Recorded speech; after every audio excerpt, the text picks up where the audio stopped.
Actually, nilipata summons vile Tunation ilisema jana last week, but I was with my family in Dubai. Then I decided to write back to EACC. Then I chagua kuwa nikuje leo, and I want to thank the detectives. Actually, I'm not on an investigation, but I was summoned as the CEO to come and shed light. We took long because we recorded 13 statements. There are 13 companies involved. They are questioning the procurement process. There are even some documents we've deposited. This is the letter they have received, the documents which we have given them. This is a matter that was previously raised by the Environment Committee of the Assembly, questioning how some of the companies were awarded tenders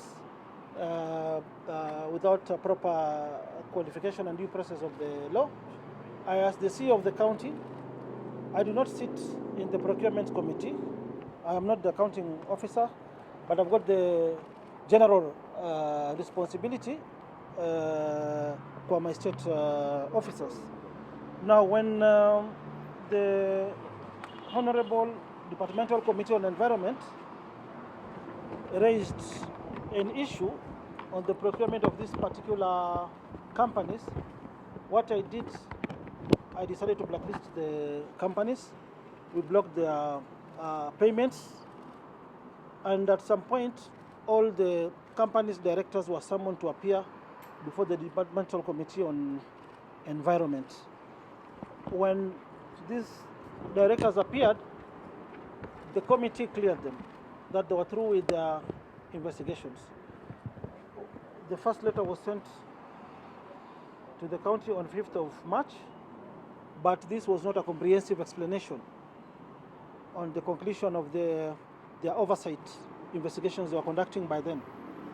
We were not impressed by this. We didn't pay the companies. They did another letter, dated 22nd of March, saying you can now go ahead and pay the garbage collection contractors. But this was already overtaken by events, because once the issue was raised, I decided to cancel the contract of the accounting officers. The Minister of Environment, we never renew her contract. The Chief Officer of Environment, who is the accounting officer who oversaw this process, I never renew his contract. The county secretary by then also never renew his contract. So I had stamped authority from before. So mine was just to shed light on these companies, the 13 companies, which I even mentioned here.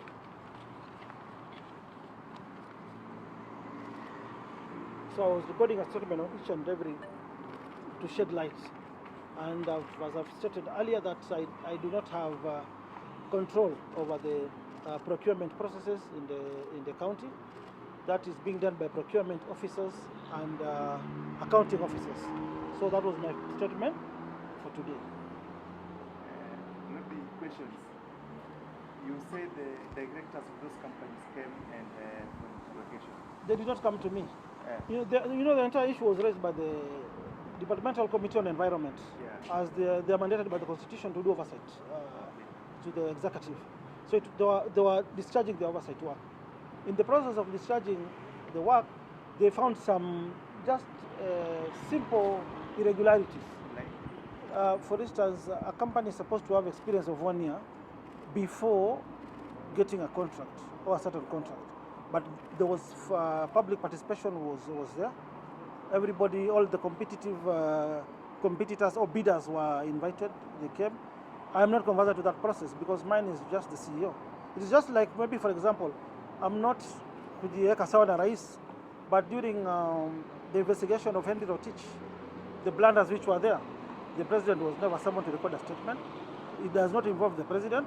Us is to give maybe kazi for these ministers and accounting officers. We delegate duties for them to do what they're supposed to do. So that is what I've clearly explained. So maybe there'll be someone, or others have already been summoned to come and shed more light. Why did this happen? But the problem is the process of some of the companies. The process was not okay. What is the status of these companies involved? Are they still operating in the county? I had myself as the governor, I had stamped authority.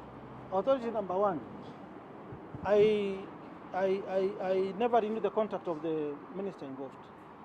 Number two, the chief officer, equivalent to a PS, I never renew his contract. Number 3, the county secretary, I never renew his contract because they were mandated by the law to do ile kazi ambayo ni madelegate kufanya. Some of these things are being done behind our back, but I had blocked the payment, and I've exhibited 2 letters from the chairman of the committee. Letter number 1 telling me they are through the investigation, proceed and pay. But this was just a 2-sentence letter I refused. And by then there were no investigation from the EACC or DCI. And I do not have prosecutorial powers of arresting the people who flouted the law. But since it is the departmental committee mandated by the Constitution to raise this issue, I decided to be firm, and I stamped authority by sending home those people who are accountable for this procurement process. I never renewed their contracts, and I blocked payment for these particular companies until a time that this letter now was written to the executive. This is a very comprehensive letter by the same committee which was conducting these particular investigations, telling us now you proceed payment of garbage collection contractors, and even the companies are being mentioned here. It is after this letter ndio payments zilipeanwa na kazi zikaendelea.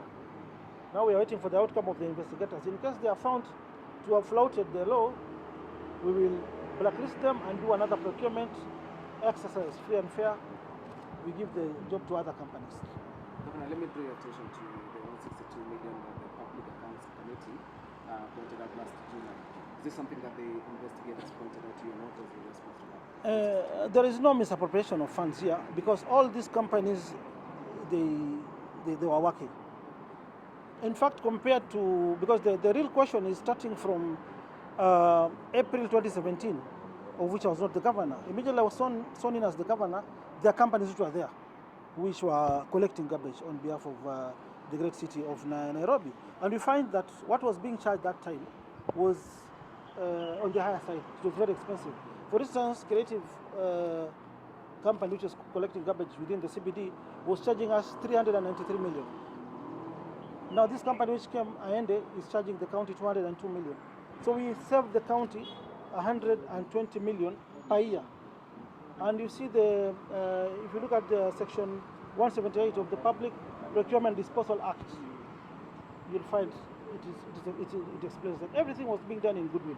The only problem it is that I don't sit in the procurement committee. I'm not an angel, just small errors to know them. So it was just a simple investigation. I was supposed to shed some more light on this. And it took time, more than 2 hours, because the companies were many, over 13. I had to write a statement of each and every company. How do I know? But because I don't sit in the procurement process, I've said. Thank you. Another question. In total funds, how much money is involved? But it's normal. The budget has been set.